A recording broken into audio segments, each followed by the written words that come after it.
पोरगी म्हणत असती बापाला, बाबा दिवाळीला साडी मला 5,000ची यायची.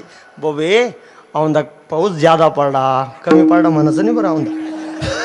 औंदा असं आहे, उन्हाळ्यात पावसाळा, पावसाळ्यात पावसाळा, हिवाळ्यात बी पावसाळाच. विठाला पावसाळाच आहे सध्या, आणि त्याच्यात अवकाळ आहे पुन्हा, असं आहे. आणि म्हणून लक्षात ठेवा, इतका पाऊस झाला पोरी, तू म्हणती मला 5,500ची घ्यायची ना, पुढच्या वेळेस 10,000ची घे. औंदा नको, घेणारच आहे मी.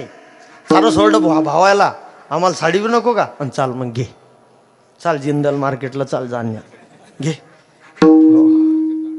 हे काय संसारात बहिणीचं भावाचं कोर्टातलं नाही बरं. आता बहीण भावाच्या मौतीला यायला नाही. समृद्धी गेला, यमडिशी आली, कोर्टात दावा ठोकला, आणि मग भावानं बहिणीने सांगितलं माझ्या गेटला कुलूप, तो यायचं दिवाळी पण. बहीण भावाचं नातं मोडलं महाराज.